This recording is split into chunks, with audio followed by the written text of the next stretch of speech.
दोस्तों आज हम गुजरात के एक ऐसे शख्स की कहानी बताएंगे जो दौलत के मामले में अंबानी को भी टक्कर दे रहा है। हर दिन नए नए बेंचमार्क सेट कर रहा है और न सिर्फ भारत में बल्कि पूरी दुनिया में अपना दबदबा बना रहा है। जी हाँ, हम बात कर रहे हैं भारत के मशहूर बिजनेसमैन गौतम अडानी जी की, जिन्हें एक वक्त था कि आर्थिक तंगी के कारण पढ़ाई छोड़नी पड़ी थी। लेकिन आज के समय में ये एयरपोर्ट से लेकर बंदरगाह और कोयले से लेकर घर में इस्तेमाल होने वाले तेल तक से पैसा कमा रहे हैं। लेकिन बहुत ही कम लोग ऐसे हैं जो इनके बारे में जानते हैं। अगर आप भी गौतम अडानी की कामयाबी का राज जानना चाहते हैं तो वीडियो के अंत तक जरूर देखिएगा। गौतम अडानी यूं तो रिलायंस इंडस्ट्री के संस्थापक धीरूभाई अंबानी की ही तरह पहली पीढ़ी के बिजनेसमैन हैं, लेकिन आज उनकी नेटवर्थ बाकी उद्योगपतियों से कई ज़्यादा है, क्योंकि एक डायलॉग है जो गौतम अडानी ने सिद्ध किया है कि कोई भी धंधा छोटा या बड़ा नहीं होता और धंधे से बड़ा कोई धर्म नहीं होता। अब हम ऐसा इसलिए कह रहे हैं क्योंकि समय के साथ अडानी जी को जो भी धंधा मिला उन्होंने उसे पूरे मन से किया और सक्सेस होते चले गए। लेकिन उनके फर्श से अर्श तक पहुंचने तक का सफर काफ़ी कठिनाइयों से भरा हुआ था। गौतम अडानी जी का जन्म 1962 में अहमदाबाद के एक गरीब परिवार में हुआ था। पिता का छोटा सा काम था लेकिन कुछ खास चल नहीं रहा था। ऐसे में वक्त के साथ आर्थिक हालात और बिगड़ते चले गए, जिसकी वजह से गौतम अडानी को अपनी पढ़ाई बीच में ही छोड़नी पड़ी और काम के लिए हाथ पैर मारने पड़े। इसी बीच वह बड़े शहर बड़ी उम्मीद लेकर कम उम्र में ही मुंबई आ गए, जहां शुरुआत में तो उन्हें काफ़ी संघर्ष करना पड़ा, लेकिन कुछ वक्त के बाद उन्हें एक डायमंड सप्लायर के वहां नौकरी मिल गई। 3 सालों तक काम करने के बाद उन्हें समझ में आया कि ज़िंदगी में करना क्या है, इसलिए वह नौकरी छोड़कर अपना खुद का काम शुरू करने का सोचने लगे और कुछ ही दिनों बाद ज्वेलरी बाजार में डायमंड ब्रोकरी की शुरुआत की।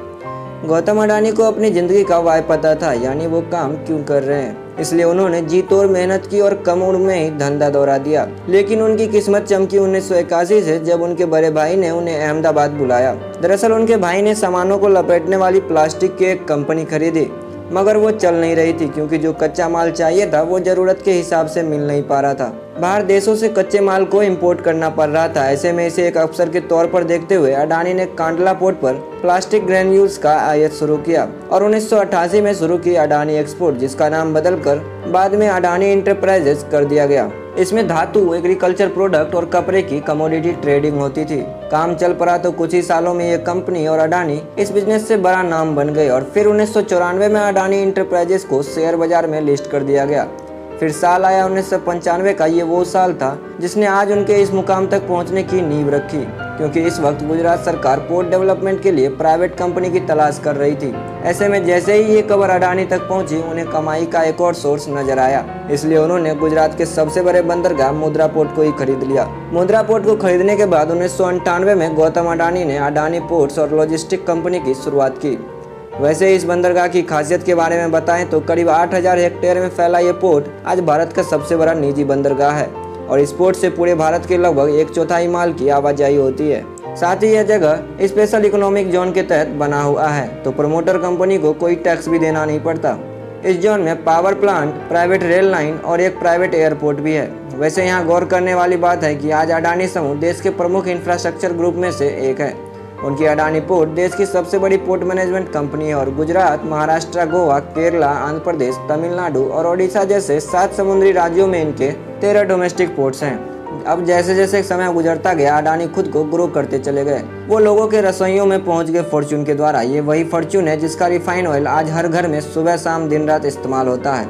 एक्चुअली जनवरी 1999 में अडानी ग्रुप ने विलमार बिजनेस ग्रुप के साथ हाथ मिलाकर खाने के तेल के बिजनेस में कदम रखा था। वैसे फॉर्च्यून तेल के अलावा अडानी ग्रुप आटा, चावल, दाल, चीनी जैसे दर्जनों हिस्सों से आपके रसोई से जुड़ा हुआ है, जिनके रखरखाव के लिए 2005 में अडानी ग्रुप ने फूड कॉर्पोरेशन ऑफ इंडिया के साथ मिलकर अलग अलग राज्यों में बड़े बड़े साइलोस बनवाए। साइलोस वो चीज होती है जिसमें बड़े पैमाने पर अनाज को रखा जाता है। साइलोस के कनेक्टिविटी के लिए अडानी ग्रुप ने नीचे रेल लाइन भी बनवाई थी ताकि अनाज को लाने और ले जाने में आसानी हो जाए।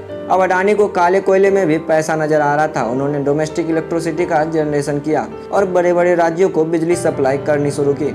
लेकिन इतने बड़े पावर प्लांट को चलाने के लिए जरूरत से ज्यादा कोयला चाहिए था, इसलिए दिमाग चलाया और ऑस्ट्रेलिया के एक कोल माइन को खरीद डाला।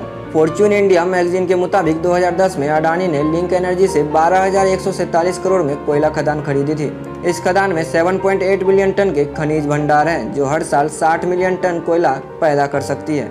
इसी तरह इंफ्रास्ट्रक्चर की कमी से इंडोनेशिया में मौजूद तेल, गैस और कोयला के लिए अडानी ग्रुप ने साउथ सुमित्रा से कोयला ढुलाई के लिए $1.5 अरब निवेश करने की घोषणा की। उस समय इंडोनेशिया इन्वेस्टमेंट अथॉरिटी ने बताया था कि अडानी ग्रुप 5 करोड़ टन की क्षमता वाले एक कोल हैंडलिंग पोर्ट का निर्माण करेंगे और साउथ सुमित्रा आइलैंड की खदान से कोयला निकालने के लिए 250 किलोमीटर तक का रेल लाइन बिछाएंगे। इसी तरह अडानी अपना कारोबार फैलाते गए और पैसा अकाउंट में आता चला गया। जिस अडानी साम्राज्य का कारोबार 2002 में $76.5 करोड़ था, वो 2014 तक आते आते $10 अरब का हो गया। साथ ही वक्त की जरूरत को देखते हुए अडानी ग्रुप ने नेचुरल गैस के क्षेत्र में भी बिजनेस को बढ़ाया और 2017 में सोलर पीवी पैनल बनाना शुरू किया। उधर बंदरगाह और निजी रेल लाइन के बाद अडानी ने एयरपोर्ट्स की तरफ उड़ान भरी और 2019 में अहमदाबाद, लखनऊ, मंगलोर, जयपुर, गुवाहाटी और तिरुवनंतपुरम जैसी 6 हवाई अड्डों के मॉडर्नाइजेशन और ऑपरेशन की जिम्मेदारी उठा ली। अब अगले 50 सालों तक अडानी ग्रुप इन सभी एयरपोर्ट का ऑपरेशन, मैनेजमेंट और डेवलपमेंट संभालेंगे। वहीं मुंबई इंटरनेशनल एयरपोर्ट लिमिटेड में भी अडानी ग्रुप के 74% की हिस्सेदारी है और ये बताने की जरूरत नहीं है कि भारत में मुंबई एयरपोर्ट दिल्ली के बाद देश का दूसरा सबसे बड़ा एयरपोर्ट है। वैसे जिस तरह सुंदर आकार लेने से पहले सोने को खूब तपाया जाता है, ठीक उसी तरह गौतम अडानी को भी जीवन में कई तरह का ताप झेलना पड़ा था। उनका सामना कई तरह के विवादों से हुआ, लेकिन उन्होंने सबसे पार पाया और एक सबसे अलग मुकाम हासिल किया, जिसका नतीजा है कि आज गौतम अडानी का कारोबार पूरी दुनिया में फैला हुआ है। तो दोस्तों, अगर आपको गौतम अडानी की ये कहानी अच्छी लगी हो तो अपने यार दोस्तों में जरूर भेजें और वीडियो को लाइक करके चैनल को सब्सक्राइब कर दें।